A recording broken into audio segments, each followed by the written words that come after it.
right, let's get into it then. We'll work our way from 30 down to number 1, and do wonder what team will come in at number 1. Maybe it's not the one you think it is. And let's get started here with the 30th ranked team in the NBA, aka last in the NBA. It is the Sacramento Kings, Harris. God, the Kings are so bad. It's like, it's almost painful to me to have to. Sometimes they'll come up on NBA League Pass, and they're the free game for the night. And, oh, great, I get to watch the Kings. No, the Kings are so bad. And what's even worse about the Kings is that they, for whatever reason, they don't seem to want to start De'Aaron Fox, though they finally started doing it now that George Hill is gone. But look, just play De'Aaron Fox. Stop with the shenanigans. Just play him. Let him start. Let him grow into the point guard that you drafted him to be. I'm tired of this. I'm tired of them not playing him. I actually got to catch a Kings game the other week. Oh, yeah? I caught the Kings-Mavs games. We'll talk more about that. I was confused by how much they played Garrett Temple. He was good in the game. Temple. He was actually pretty solid in the game here, but it was the Kings, and I'm like, why aren't you just playing De'Aaron Fox all the time? That's the most Kings thing. It was really weird. That's the most Kings thing ever. Draft point guard in top 10. Start Garrett Temple. Don't get it. So the Kings check in at number 30. Let's get then to number 29. We'll go over to the Eastern Conference here, Harris,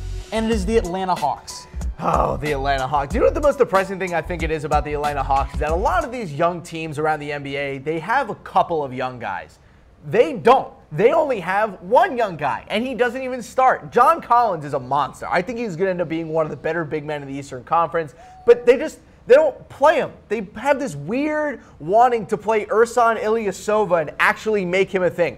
Ersan is not a thing, Tom. Stop trying to make Ersan a thing. He gets hurt everywhere he goes. I'm tired of it. Like, there's so many of these bad teams who throw out these bad lineups, and it makes no sense to me at all. The Hawks fall into that category. They're 18-41. They don't do anything particularly well, and they don't even have a consistent starting lineup. They should have traded Marco Bellinelli, and instead they just had to waive him because I don't know what these terrible teams are doing. Marco Bellinelli, Tyreek Evans. Why did these people get traded? This is the question. We'll get to Memphis later on in the show. The Hawks check in at number 29. Let's get to number 28 on our NBA Power Rankings presented by Man Crates. It is the Phoenix Suns, Harris. Well, they're young at least. They are young, and they're actually starting to figure it out. So obviously, Devin Booker won the three-point contest because Devin Booker is just amazing. But Elfrid Payton, ever since they acquired him, has honestly been pretty fantastic in the 3 games that they've had him so far. I know it's only 3 games. Obviously, the small sample size is the small sample size, but him and Devin Booker have had some really good chemistry so far. Elfrid Payton, in the 3 games that they've had him, has averaged 20 points per game, 8 rebounds, and 8 assists. So, look, they've been waiting for... It's unreal. I know. They've been waiting for Elfrid Payton to, like, this is the point guard he was supposed to be. Distribute and drive. Distribute and drive. Now he has the perfect person to distribute to with Devin Booker, and he has someone who could open up a lane with him with Alex Len. Look, he was never going to work out in the Magic. They've just never been able to build around him. I think he has a potential with Phoenix to actually reach the ceiling that I thought he could be, which is Rajon Rondo. He's never going to be better than Rajon Rondo, but he could be Rajon Rondo. All right, Suns check in at 28. We'll stick in the West for the 27th team on our NBA Power Rankings, the Dallas Mavs, who I saw play, and it was ugly. Mavs. Oh, boy. It all revolves around one thing. Just let Dirk Nowitzki have his David Ortiz retirement tour where he just goes to every team, they give him a bunch of gifts, thank you, Dirk, and end it. Well, in the meantime, you can complain about Dennis Smith Jr. getting robbed in the dunk contest or whatever. I don't really know what Mavs fans are talking about right now besides Dennis Smith Jr. But well, there was this whole very large sexual harassment issue. Well, yes, obviously now that has been presented to us, we'll get to that in our rumors segment. But look, just let Dirk go on his retirement tour. The team is awful. Do you know what I feel really bad for in all this? Rick Carlisle. Just being dragged through the mud with two back-to-back horrible years. It's ruining his legacy. I don't like it. He's underappreciated. Well, you guys see the reaction poll up there. Who is the worst team in the NBA? The Kings, the Hawks, the Suns, or the Mavs? I'm just going to say, Harris, I watched the Kings beat the Mavs. It was fun. I got a Vince Carter breakaway dunk. That was really cool. And I got to see Zach Randolph pretend it was 2011 when he went off for no reason. There's no case to be made that there is any team in the NBA that is worse than the Sacramento Kings. I don't want to hear it. It's the Kings. They're horrible. Not only are they terrible, they don't even know how to create a future. This whole Vlad Divac experiment at GM has been maybe one of the most laughable failures in the entire NBA. I've never seen anything like this. I feel like the phrase laughable failures has been used kind of a lot for the Kings. It's the Kings. Everything that the Kings do is both just a joke, laughable, hilarious, enigma, puzzle, everything. Terrible. So the Mavs were there at number 27. Let's get to number 26 on our NBA Power Rankings as we continue just to kind of scroll through those bottom feeder teams. The Orlando Magic.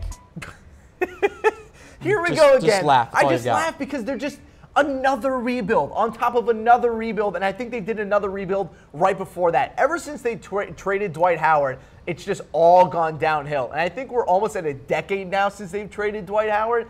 I'm just confused as to why they haven't been able to actually make something legitimate happen. Aaron Gordon's finally had a good year this year. Vucevic is actually a decent center if you use him correctly. I really thought that Elfrid Payton was going to do a lot of stuff with them, and I really like Jonathan Simmons. I thought that that was going to be a really good signing for them coming over from the Spurs, but just as usual, they just can never get anything together, and now here we are.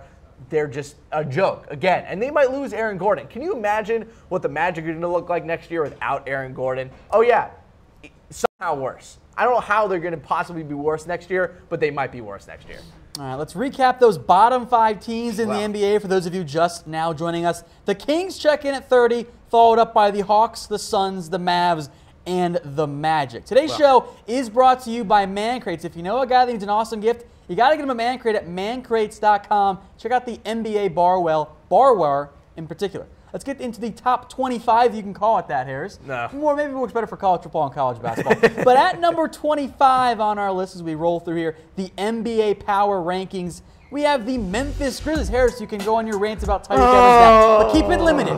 Fine, I'll keep it limited to this. And the losers, the ultimate losers of the NBA trade deadline were the Memphis Grizzlies, because they had a guy named Tyreek Evans who's player efficiency rating right now is about 17, 18, 19. He's averaging 19 points a game. The Celtics offered them a player and 2 second-round draft picks, as did the Toronto Raptors, as did the Oklahoma City Thunder. You want to know what the Memphis Grizzlies did? Nothing. They didn't trade him. Now they want to sign him to an extension. I don't understand this. Tyreek Evans is not some godsend of a basketball player. What year is it again? Exactly. You're supposed to be tanking Grizzlies, not trying to win games. Bench Marc Gasol. Don't let Mike Conley come back. Trade Tyreek Evans. Stop it. Just stop trying to hold on to the grit and grind era. They almost let go of it, and then they just didn't do it. And now they're just terrible with no future. I hope and pray that they somehow don't end up with Marvin Bagley or DeAndre Ayton, because they simply don't deserve them. They don't deserve them. They deserve some random international prospect who's going to be out of the NBA in 2 years, like Papadopoulos from the Kings. just that's what you deserve. That's what you deserve, Grizzlies. All right, Memphis checks in at number 25 to number 24 now, and it is the Brooklyn Nets not in last place. No, you know what? I'm actually really inspired by what the Brooklyn Nets are doing. I think that they actually have a legitimate team that they are building here. I really like D'Angelo Russell. I think he's growing into a good player in this team. He's having a decent year. I like Rondae Hollis-Jefferson, and Spencer Dinwiddie apparently has the best skills in the NBA, Tom. You can't argue. He won the skills competition. It's he a has fact. the best skills in the NBA. It's a fact. FAC, 4 crying Jordans. You'll see what that means later. But look, they keep bringing in all these guys of just, kind of offhanded contracts, an Allen Crabbe, a DeMar Carroll, and they've turned it into an okay team. They're not disastrous like people thought they would, but also, put it this way, the better they do, the worse that pick is that the Cavs got from the Celtics. So just keep an eye out on the Nets. They're trying to build something, but stop playing Jahlil Okafor. He has the worst plus-minus percentage in the entire NBA. He is so unbelievably bad, it hurts. He's only been with the team about, I think it's been, 20 games now. He has been so bad. Their plus-minus when he's on the bench, I believe, is in plus 30 or plus 40. When he's on the court, it's minus 36. Unleash Jared Allen. 22 games. I don't understand it. I can't believe that he's this bad. All right, we'll stick with some teams that continue to rebuild. At number 23 are the Chicago Bulls. I am, again, another team that I am highly entertained about, mostly because Zach LaVine has actually turned into a really impressive NBA player. Always liked him. He's fun to watch.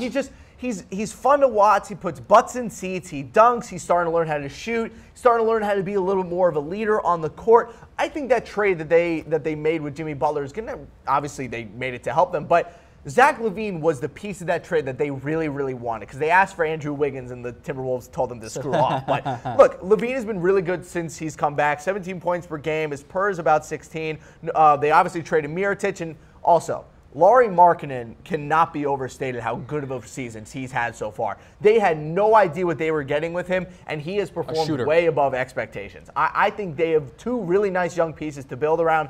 Chicago basketball maybe coming back, just not this year or probably next year. Right, you mentioned pieces to build around. Yes. That brings us to number 22 on our list, and they have at least one notable player to build around. It is the New York Knicks and Kristaps Porzingis. Rip the unicorn. He tore his ACL. He's out for the year. And it sucks because apparently they were going to offer him a contract extension in the middle of the season, but now they're going to wait to see what happens until the end. But look, they traded for Emmanuel Mudiay from the Nuggets. He's been okay since they picked him up. He looks like a guy who just got traded and doesn't really know what he's doing there yet. Fair. But I think they need to start Frankie Ntilikina, as I like to call him. He's Frankie Smokes. So I think that they need to play him a little bit more. They need to start him and see what he can do to start off a game controlling an offense. He's great on the defensive side of the ball, but he doesn't look uncomfortable on offense off the bench. But look, Jarrett Jack at this point in his career, if you drafted a young point guard in the top 10, why are you starting Jarrett Jack?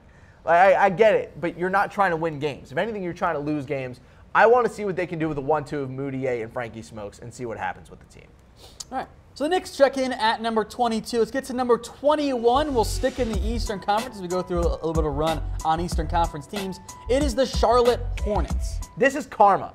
This is what you get for attempting to trade Kemba Walker. How dare you attempt to trade Kemba Walker, Michael Jordan? See, no coincidence, ladies and gentlemen. Or was it Rich Joe? Exactly. That's what I was going to say. No coincidence that Kemba Walker trade rumors come out. Kemba Walker trade rumors fall apart. All-Star break. Hornets GM gets fired. Massive correlation there. And also for the fact that Dwight Howard, I am flabbergasted the amount of negative that he can bring to every NBA team that he goes to.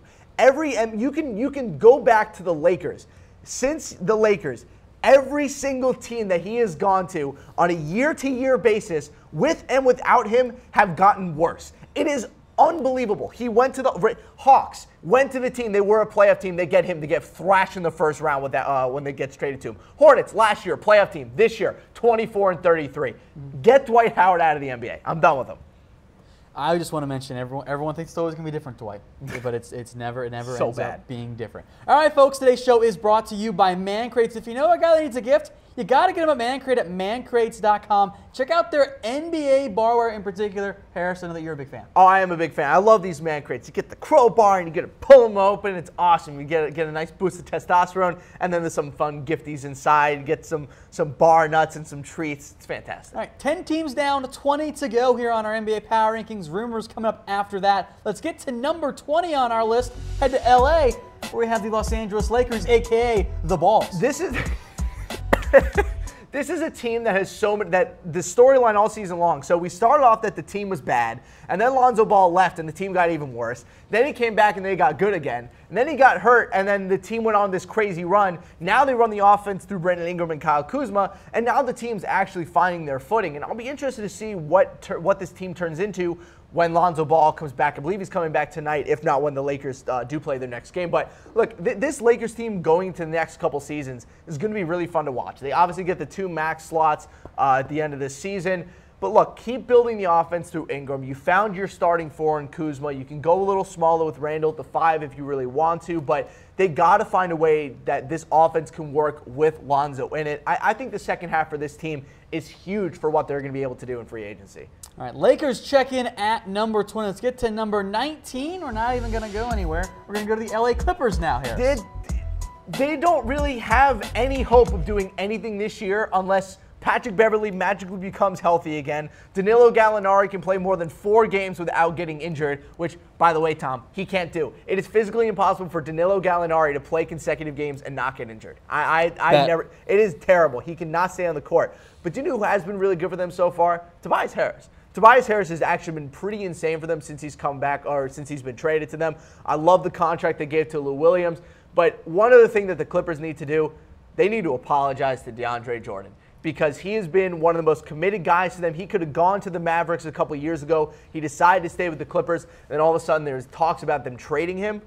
Not acceptable. Apologize to DeAndre Jordan. Or actually trade him. Or actually trade him. Do one of those. Not cool to keep his name in trade rumors like that. He was dedicated to this team. I don't like that. Clippers check in at number 19. You mentioned the trade. Of course, they dealt away Blake Griffin. to the number 18 team on our list, the Detroit Pistons. Yeah, nothing's changed. These two teams are still like almost identical, and it's almost like that trade didn't really help anybody at all. It's cool to see Blake Griffin and Andre Drummond on the floor at the same time, but it's weird. It's still a weird combo because they don't have a guard that works because Reggie Jackson is just not that good. They gave away Avery Bradley, so now they don't have a great two guard. They obviously don't have Tobias Harris anymore, so now it's Blake Griffin, Andre Drummond, and nobody. A distinct lack Kyle of guards. Singler.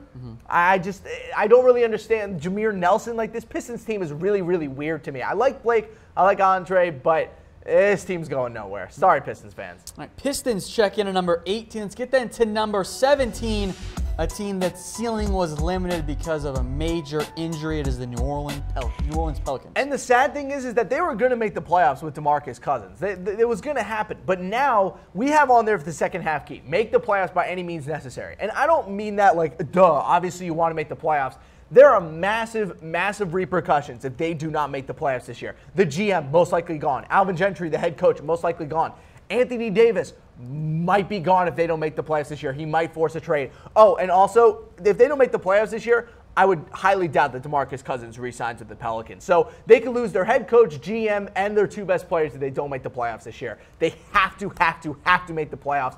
Grip onto that 8 seed. I know it's only the 8 seed, but if they can show Anthony Davis that they can at least make the playoffs with him, they might be able to keep him to stay, but they have to be competitive.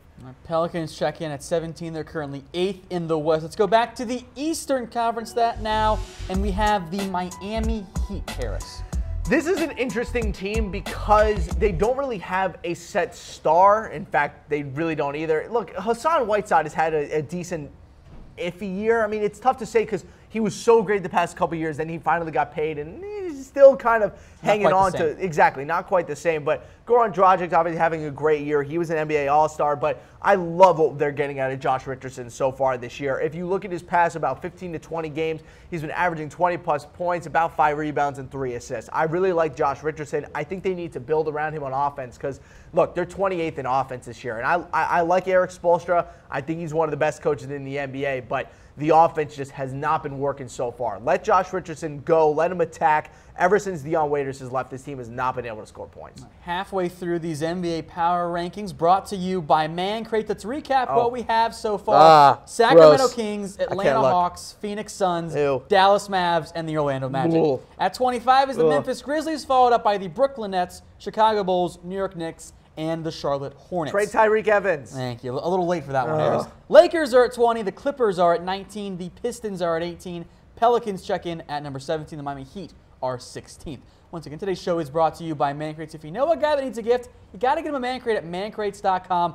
Barware, jerky games, project kits, and much, much more. Let's get into our top 15 then of our NBA Power Rankings. The teams that matter. Well, I think the Pelicans kind of matter a little bit. Anyway, at number 15 on our Power Rankings, it is the Utah Jazz. They kind of picked it up as of late. They have, because holy freaking cow is Donovan Mitchell good. This is insane. I don't, every single draft in every single league is a total crapshoot. I think that's what we've kind of learned over the past couple of years. But the NBA draft was supposed to not be that crapshoot. It was supposed to be a little bit more consistent, but instead, it's not. And somehow Donovan Mitchell falling to the Utah Jazz, and dare I say this, Tom, he has almost saved their franchise because obviously Gordon Hayward leaves. The entire team was supposed to take a huge step back, and Donovan Mitchell steps in and ends up being one of not just the best rookie maybe in the NBA, but one of the best players in all of basketball. He won the dunk contest. He's maybe one of the 5 or 10 most exciting players overall this season. He's certainly racking up the headlines. I love what they're getting out of Donovan Mitchell. I can't wait to see what his career ends up with. They've been on this crazy win streak so far. They've won 10 straight games going into the All-Star break. Change nothing. Continue to build your offense around Donovan Mitchell. Ricky Rubio is having a career year. Rudy Gobert is back to full force.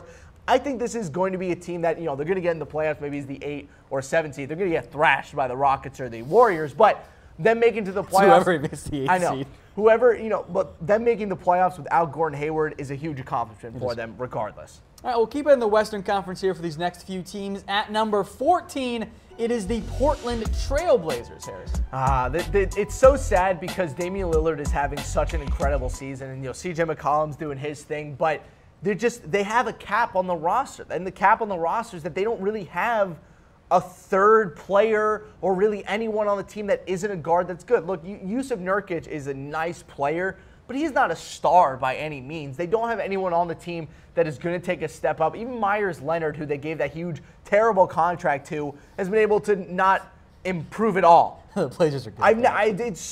They're in the weirdest cap position of any team. They're top 5 in cap, but they're not a top 5 team.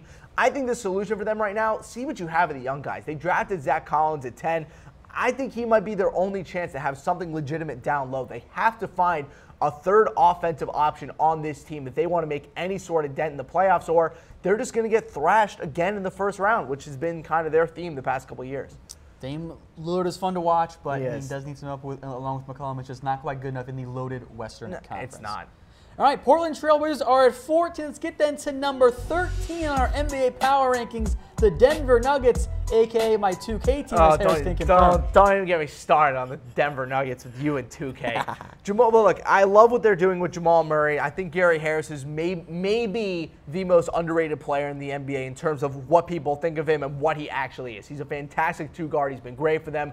Obviously, their own unicorn has been fantastic, but just wait, because Paul Millsap is coming back. And I think that when Paul Millsap comes back, this team is going to be scary. I think that they're a really interesting matchup for a team like the Oklahoma City Thunder or even the Houston Rockets. If you have those two guys down low, I think that they're going to have a serious push into the playoffs and then maybe win a first-round matchup and get an upset. Beware of this Nuggets team. They're really well coached. They're really consistent on both offense and defense. And when Paul Millsap comes back, they're going to have a great starting 5 of Jamal Murray and Gary Harris along with Paul Millsap. So beware. And obviously the Joker as well. So just beware of the Denver Nuggets. I think they're going to be a force to be reckoned with. I was very bullish on them after they added Millsap and after all their offseason moves. I'm glad to see that I am at least somewhat right on that, especially if they can take that next step forward when Millsap comes back. That's what it is, that they're already this good. You can make an argument that Paul Millsap would be the best player on this entire team, if not the second best player, depending on who he thinks better between him and Jokic. But look, I like Paul Millsap a lot. I think he's going to be a force with this team. Just beware of them in the playoffs. They, to me, are kind of like the Milwaukee Bucks. I think that they could go into any arena and take a game or two and then come home and win 2 as well. So beware of the Nuggets. All right, Denver checks in at 13. Let's get into the top 12 then, and it is the Philadelphia 76ers doing all of this despite not having Markelle Fultz. Also known as Harris Rubenstein's pick for where LeBron James should go next or this upcoming offseason. They got to figure out this Markelle Fultz situation because not only is it causing a lot of confusion in the fan base, I think it's causing a lot of confusion among the players as well. This has been hanging over them all season long, the fact that the number 1 overall pick, a guy that they thought was going to come in and make an instant impact at that 1 or 2 guard spot and be able to really be the shooter on the outside that they need besides JJ Redick. It's hanging over the team, and they have to figure this out. Enough with the crazy videos from Media Day of him taking shots. Enough with Brian Colangelo coming on during press conference saying his range is only inside the paint. Stop it. Either shut him down or shut up. I'm tired of them dragging this poor kid through the mud. They don't know what he's going to turn into or what he's going to do this season, yet they keep throwing out these crazy, stupid answers. Stop it. If he has a problem with his shot, let him fix his shot. If he has a problem with his shoulder, let him get his shoulder healthy. Stop confusing your fan base, stop confusing the team, and just let it happen. I'm tired of this. As for the Sixers themselves and their play with Ben Simmons They've been great. Look, this entire season for them was, can Joel Embiid and Ben Simmons coexist on the court at the same time and be successful? We have the answer to that, and the answer is yes. But also one thing I want to point out with the 76ers, I didn't know what Joel Embiid was going to look like with the other players on the court during the All-Star game. I thought he might get overshadowed a little bit or this and that. To be totally honest, Tom, with him being on the court with the other best players in the entire world, he looked like a top 10 player in the NBA. And I was massively, massively impressed with what he was able to do with the best players in the NBA. I think Joel Embiid, with an obvious minutes restriction, he's proving it to all of us that he is the real deal. This is why you trust the process. Trust the process. No, seriously. Just got to trust the process. All right, let's get into the number 11 team now in our NBA power rankings. And I can't believe I'm saying this. It's the Indiana Pacers. It is the Indiana Pacers because Victor Oladipo is a freaking monster back in Indiana. Look at this. Okay. You take the Indiana out of Victor Oladipo, but you can't take the Victor Oladipo out of Indiana. Look what he's been able to do. Right? So I don't know if it's right or not. It doesn't matter because he's been amazing since he's gone back to the Pacers. This is such a cool homecoming story. You know, he goes to he gets drafted, he moves away, he gets traded to the Thunder, and then all this crazy stuff with his career. Then he finally ends up back in Indiana. He gets featured on the offense, and boom, he's one of the best two guards in the NBA this season. And do you know what actually is the most fun part about this team? Just watch Lance Stevenson. He looks like he's having so much fun out there. He's doing all these crazy juke moves. He's blowing at people. He's pissing them off. It's great. Lance Stevenson is back, and when he's back, the NBA is more fun. I'm sad to see that Miles Turner just hasn't had the season I thought he was going to have. He was step up in a big way too. But there's still time for him to come back around. I still think he's one of the best 10 or 15 young players, best 10 to 15 young players in the NBA. All right, folks, today's show is brought to you by Man Crates. If you know a guy that needs a gift, even if it's yourself, you got to get him a Man Crate at mancrates.com.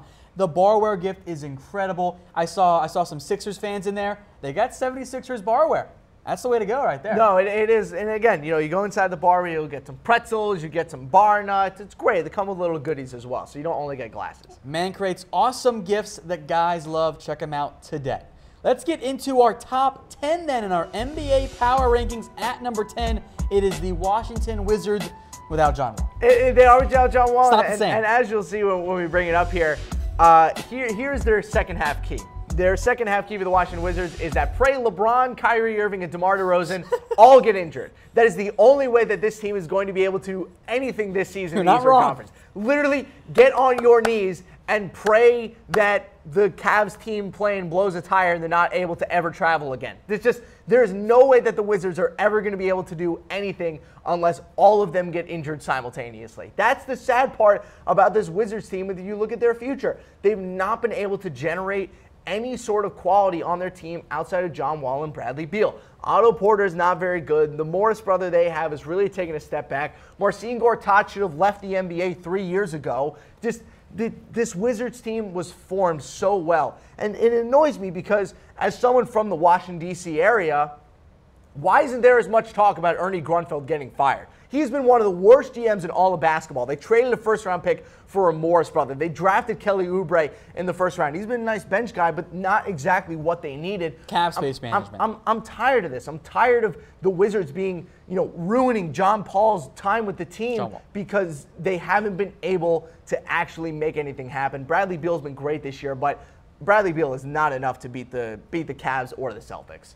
The Wizards check in at number 10 on our NBA power rankings. We'll stay in the East here for another team. We'll get to number 9. It is the Milwaukee Bucks, a team that I like to watch. I think they're fun, and it's because of Giannis. I think the Greek Freak. I think the Bucks are, and I've said this on the Cam Rogers show a couple times when I've done power rankings. I think he's they are one of the sneaky good teams in the NBA. And I always say sneaky because they are 9th in our power rankings, but I think this team, more so than any other in the Eastern Conference, has the possibility to beat any team in the NBA on any given night, simply because they have Giannis, simply because of Eric Bledsoe and the amount of size and length they have the court at the same time. And I don't think there are many teams in the NBA you can say that for. But look, the Bucks in a playoff series are going to be scary. I think they could upset the Cavs or the Celtics if given the opportunity. I do like this team. I think they're forming it well. They've been much, much better without Jason Kidd. Because fun fact, Tom, Jason Kidd is a really, really, really bad NBA coach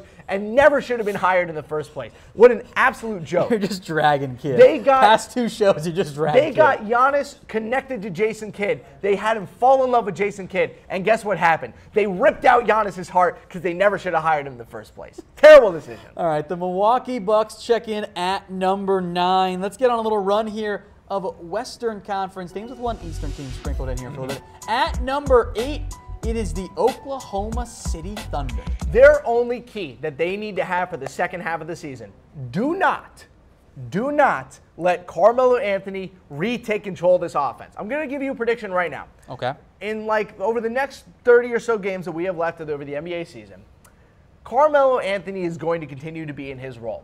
But the Oklahoma City Thunder are going to get on a losing streak in the middle of the year, or in the middle of the rest of the games that we have. They're going to get in a little losing streak, maybe 4 games, maybe 5 games. You'll start hearing the chatter about Westbrook and George and this and that. And during that time, Carmelo Anthony is going to try to play hero ball and retake the team.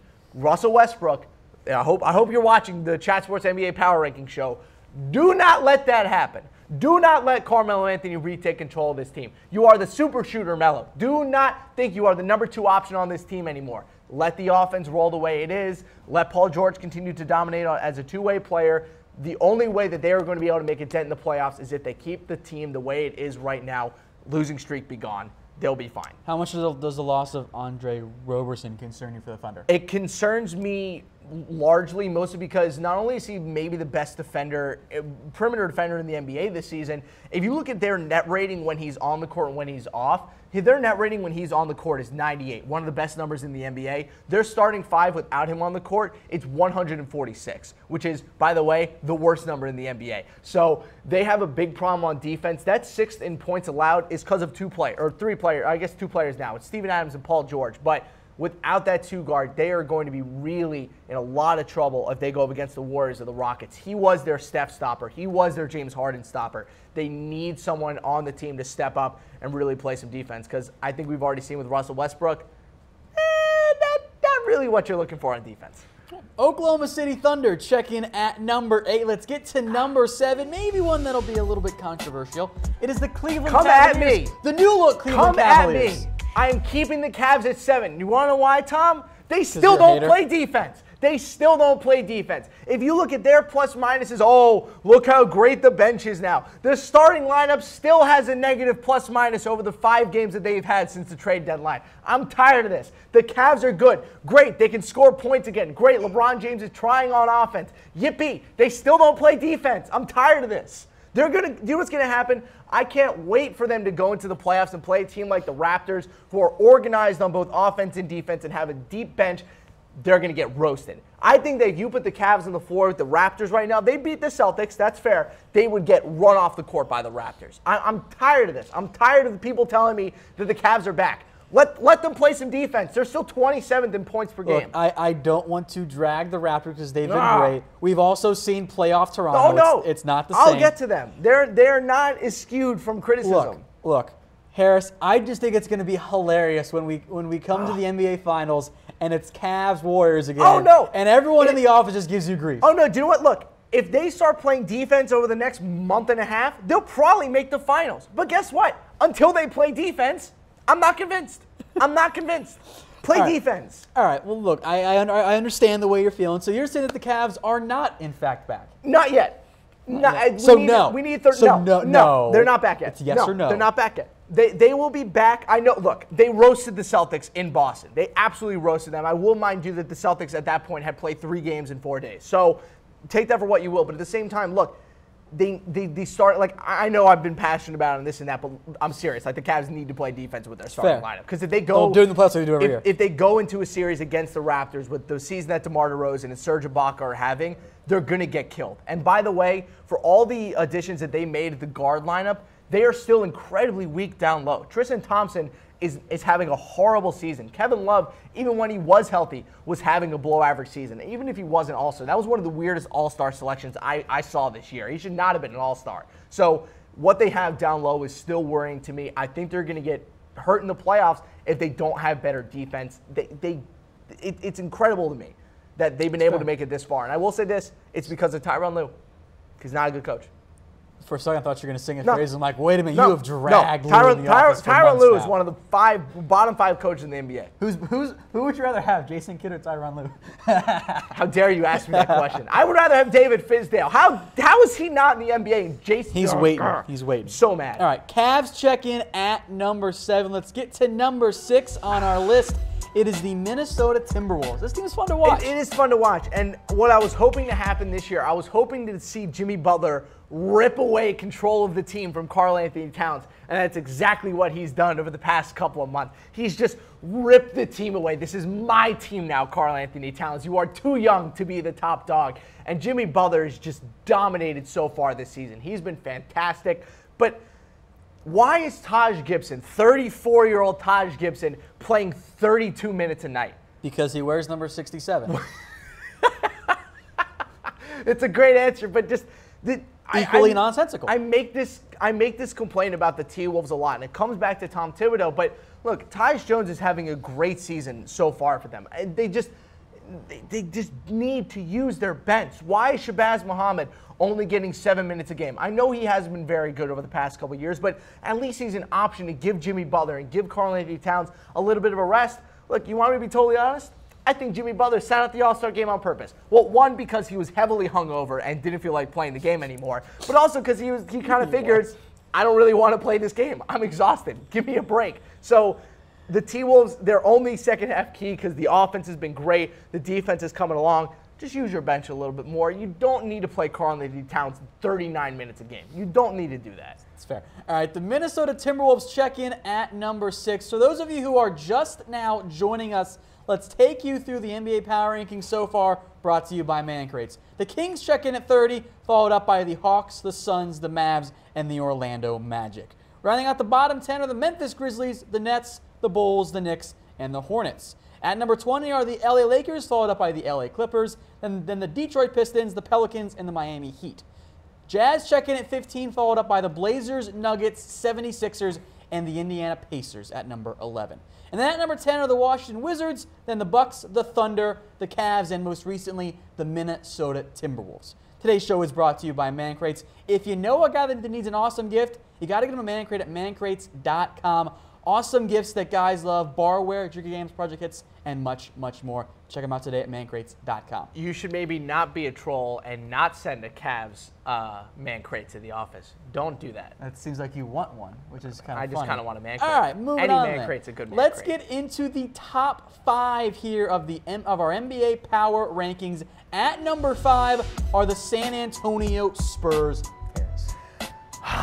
Here we go with Kawhi Leonard. And we'll get more in depth later on the show, don't worry. And again, I'm never going to say anything against Greg Popovich. I'm not. He's still the best coach in the NBA. It is interesting to me that this is now the second consecutive superstar in their team that they've now had issues with. It started with LaMarcus Aldridge, and now it's Kawhi Leonard. I don't think there's anything there. It's interesting to me that of all teams that have issues with stars, it's the Spurs. I don't really know why there are problems here.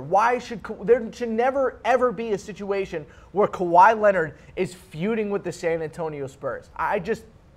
I'm flabbergasted that we've even gotten to this point. And it's the Spurs. It is. It's just the fact that they're still so good is because of Greg Popovich. And I think that's one of the things that people kind of, coach. This and this and whatever with the Spurs. But they're amazing this year because of Greg Popovich. LaMarcus Aldridge is having a nice season, but he played like 3 minutes in the All-Star game. And that should show you where people kind of think of him in terms of the NBA overall talent. But I think the Spurs team is going nowhere without Kawhi Leonard. We saw what happened with them against the Warriors last year when Kawhi was hurt, and the same thing is happening this year. I think they're going to go to the playoffs and just fall over. Look, they can beat an average team every single night because they play incredible defense. But without Kawhi Leonard, I don't even know if they're going to make the Western Conference Finals, and that's the weigh-in that we have coming up here. I think without Kawhi Leonard, there may be a second-round team. They're good enough to win a lot of regular season games without Leonard, but when you need that stopper / scorer in the postseason, you don't have Kawhi. How do you make it happen? I mentioned the Denver Nuggets beforehand as a team that in the playoffs might make a dent in the playoffs. Look, they get Paul Millsap back and the guard rotation that they have. They take on the Spurs without Kawhi Leonard.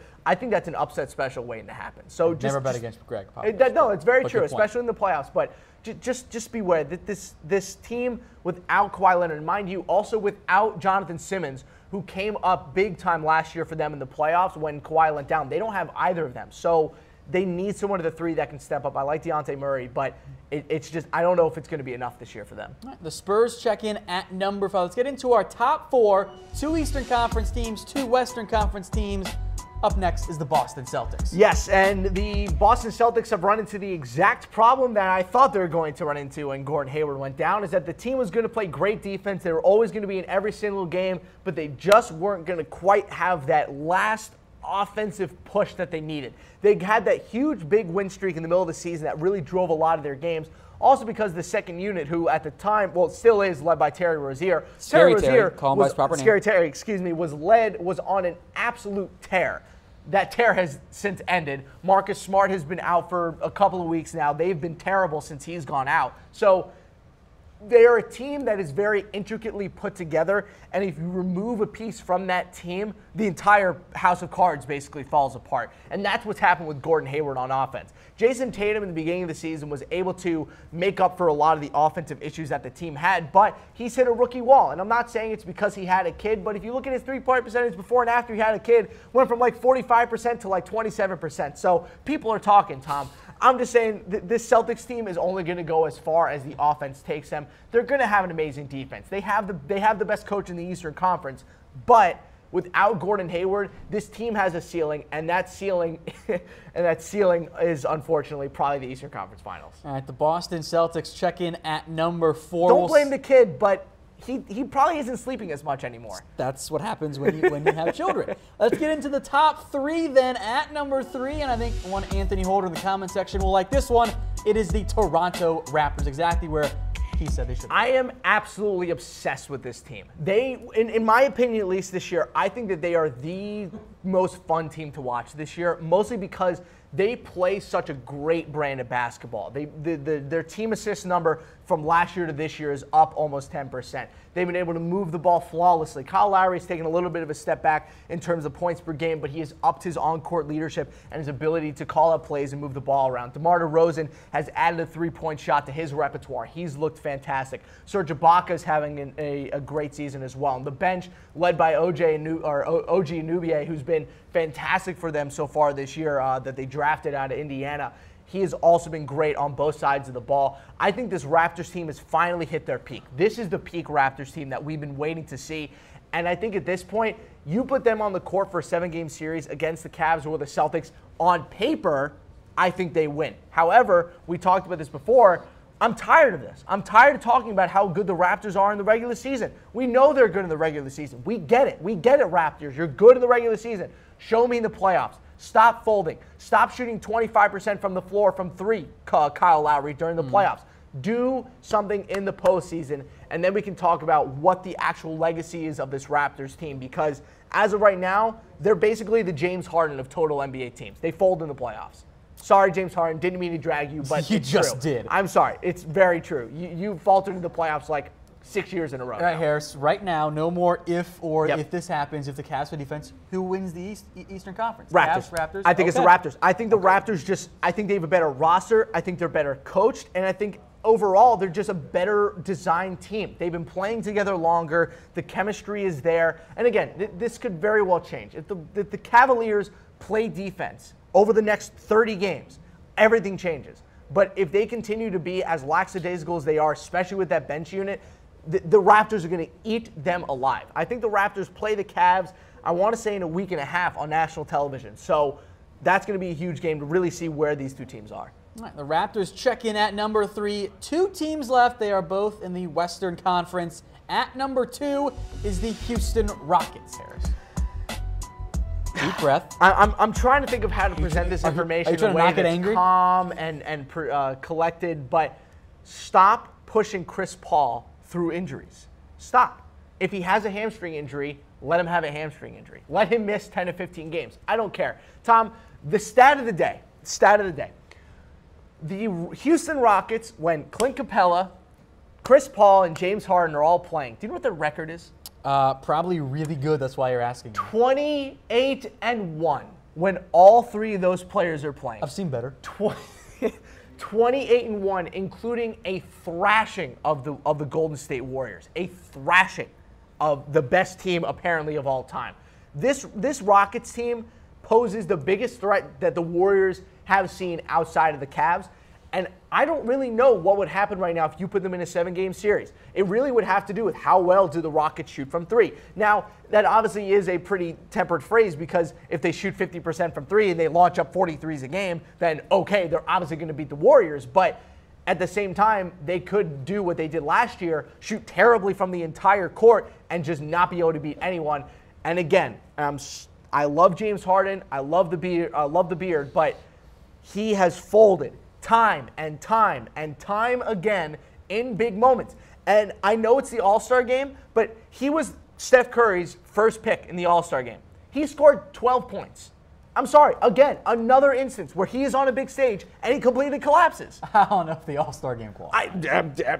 There are better examples It's out there. time and time again, James Harden is given opportunities on national stages to do big things. Every single time. He has completely faltered. He lost in the playoff series last year against the Spurs. He did. It was completely his fault that they lost. Completely his fault. And then again, I think they're going to have similar problems this year. This is why they brought in Chris Paul. So maybe they can get it to the Western Conference Finals. But James Harden needs to be better. I don't care if he wins the MVP this year. I do not care. Do it in the playoffs.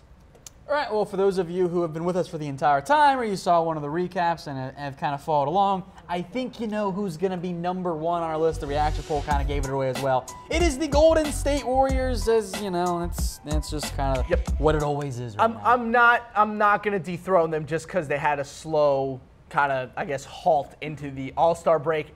All their players are clearly exhausted. We've talked about this a couple times on NFL Daily about playoff teams from the NFL who keep going to the playoffs. They eventually run out of steam. This Warriors team is running out of steam. What the Cavs have done as of late. Exactly. A lot of basketball for Steph Curry, Draymond Green, Klay Thompson, Andre Iguodala. This is a lot of basketball that they've been playing over the past 4 years. They've played almost an entire extra season with the amount of postseason games that they've been playing. And, obviously with nutrition and this and that, you can work through it, but eventually it catches up to you. So my, I guess, advice to Steve Kerr and to the Warriors, and I guarantee you they're talking about this in their building as well, they might start resting their starters on back-to-backs and take what the Spurs used to do. There's no reason for them to push these guys. They already got the crazy regular season win year. It doesn't matter. This team has one goal and one goal only, and that's to win finals. And they're not going to be able to win a finals if everyone on the whole team is exhausted. So they need to start resting their guys. Let Durant take a couple games off. Let Steph Curry take a couple games off.